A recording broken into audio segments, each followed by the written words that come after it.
महंत बलराम दास ने मृत्यु से पहले रानी के साथ मिलकर एक बालक को गोद लिया था जिसका नाम था महंत राजेंद्र दास। महंत राजेंद्र दास सिर्फ 4 वर्ष का था। महंत बलराम दास की मृत्यु के बाद राजेंद्र दास की सारी जिम्मेदारी रानी के हाथ आ गई। रानी ने राजेंद्र दास की प्रारंभिक शिक्षा के बाद आगे की पढ़ाई के लिए रायपुर के राजकुमार कॉलेज भेजा, परंतु अंग्रेज राजेंद्र दास को बिल्कुल भी पसंद नहीं करते थे। इसी कारण अंग्रेज़ों ने 1912 में नाबालिग महंत राजेंद्र दास की जहर देकर हत्या करवा दी। वहीं दूसरी ओर जब रानी ने महंत राजेंद्र दास की मृत्यु की खबर सुनी तो वहाँ बहुत गहरे सदमे में चली गई। 12 मई 1897 से लेकर 25 मई 1912 तक बालक राजेंद्र दास ने रानी के सानिध्य में नांदगांव का शासन चलाया। महंत राजेंद्र दास के मृत्यु के पश्चात उत्तराधिकारी का प्रश्न ब्रिटिश सरकार के सामने आ खड़ी हुई। फिर अंग्रेज़ों ने अपनी पसंद के एक महंत कुल का लड़का जिसका नाम था सर्वेश्वर दास चुन लिया गया, परंतु वह राजमाता को पसंद ना था। सर्वेश्वर दास गरीब घर के थे, शायद इसी कारण राजमाता सर्वेश्वर दास को पसंद नहीं करती थी। राजेंद्र दास की मृत्यु के कुछ समय बाद रानी की भी मृत्यु हो गई। रानी की मृत्यु के बाद जब सरकार ने सर्वेश्वर दास को राजगद्दी के लिए घोषित किया तो उसी दिन सर्वेश्वर दास के घर कुर्की आने वाली थी, जो फौरन रोक दी गई।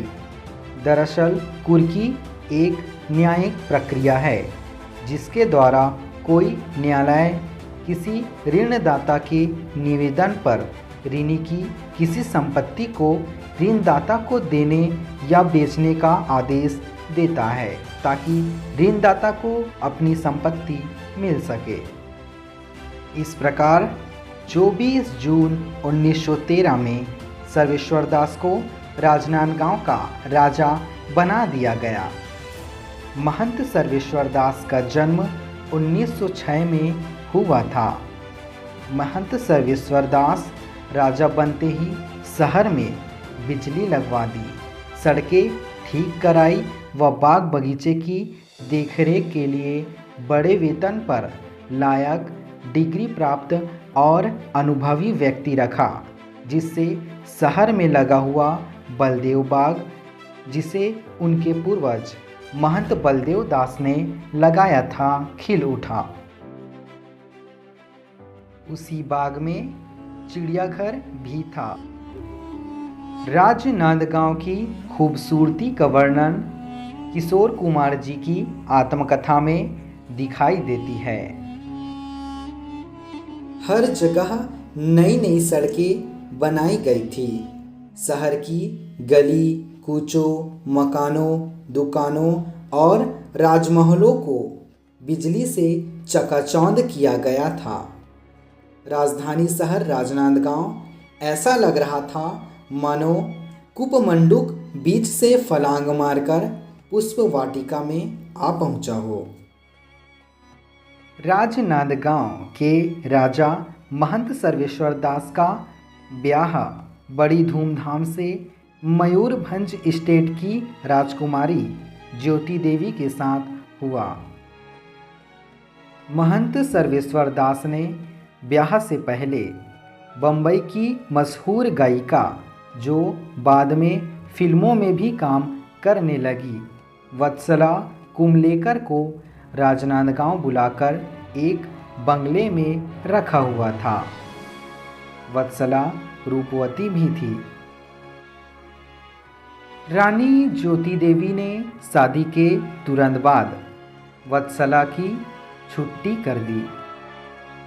शादी के कुछ साल बाद महंत सर्वेश्वर दास को 25 अप्रैल 1933 में एक पुत्र की प्राप्ति हुई, जिसका नाम दिग्विजय दास रखा गया।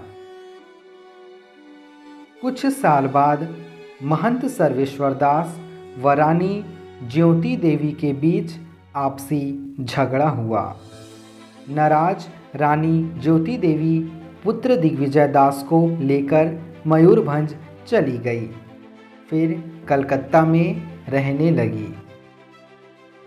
बालक दिग्विजय दास की प्रारंभिक शिक्षा कलकत्ता में अपनी मां के देखरेख में पब्लिक स्कूल में हुआ। इसके बाद उसे आगे की पढ़ाई के लिए रायपुर के राजकुमार कॉलेज व दार्जिलिंग कॉलेज भेजा गया। दिग्विजय दास कृषि प्रशिक्षण के लिए इंग्लैंड भी गए। अचानक महंत सर्वेश्वर दास जी की मृत्यु हो गई। सर्वेश्वर दास की मृत्यु के पश्चात 18 सितंबर 1940 को राजनांदगांव का उत्तराधिकारी महंत दिग्विजय दास को चुन लिया गया, परंतु इस समय दिग्विजय दास नाबालिग था, इसलिए ज्योति देवी को संरक्षिका घोषित किया गया।